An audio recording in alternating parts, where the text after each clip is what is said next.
So I had a question. It's usually a refutation from Jewish people Baruch Hashem. about Jesus not being qualified to be the Messiah because Why?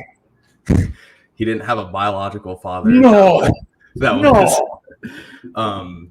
a descendant of David from the tribe of Judah. So, and Yeah, they that's use pathetic verses. argument.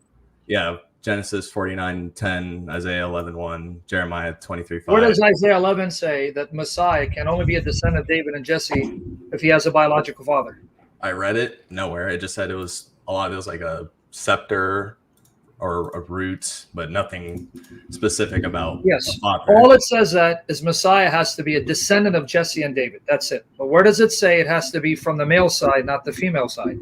Nowhere specifically. Okay, now here's where you're going to catch them in their lies. You ready? Mm-hmm.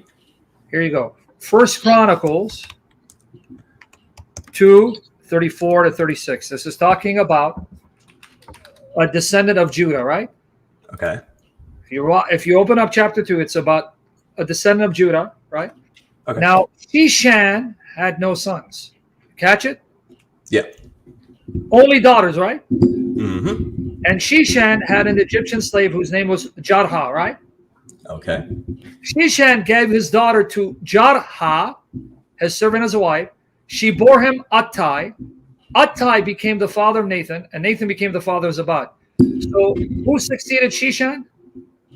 Shishan had no sons, only daughters, and Shishan had an Egyptian slave whose name was Jaha. Jonathan was a wife's Father? Did I read that right?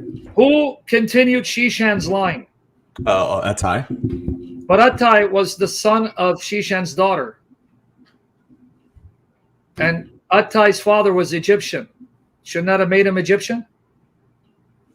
I guess according to their ideology. But this says that they're full of it because it says that when you have no sons, your daughter then can have a son that will then continue your line so that your line can continue through your daughter when you don't have any sons. Mm-hmm. Yeah, I don't understand that objection. I just never really found a good answer. Neither do they.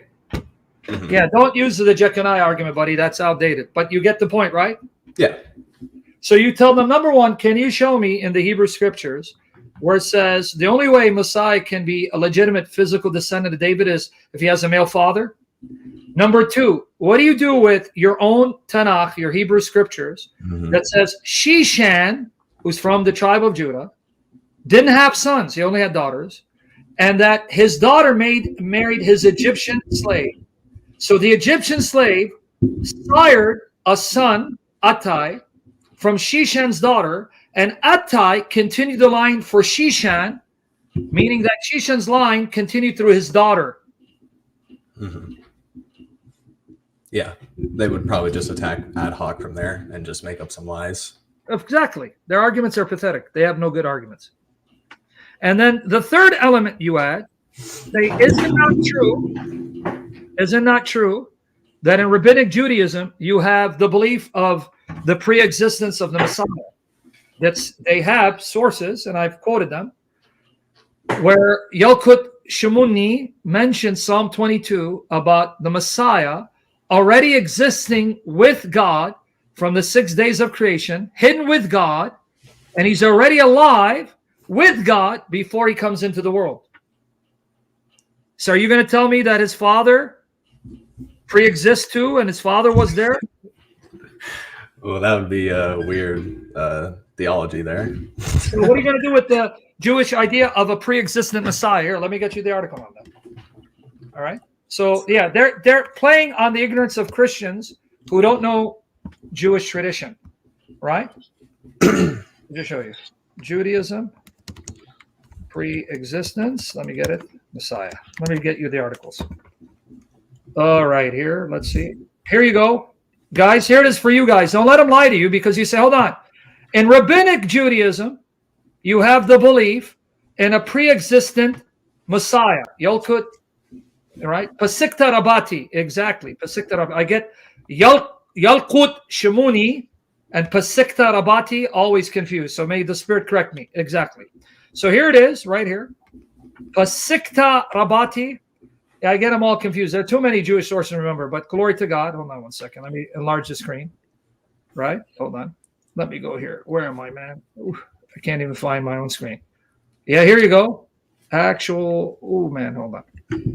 Oh, let me do it again. All right. Pasikta. Are you breathing on me, bro? Oh, I'm sorry. Can you hear that? Pasikta Rabati.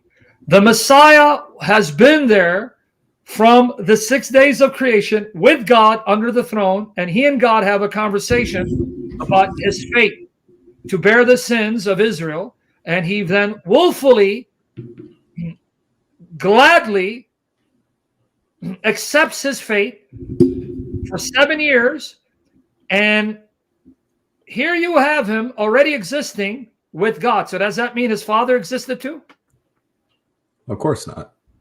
But according to these idiots, that would be the case, right? Because of saying Messiah has to have a physical father to make him a descendant of David. Then what about this Messiah who's been there from the 6 days of creation?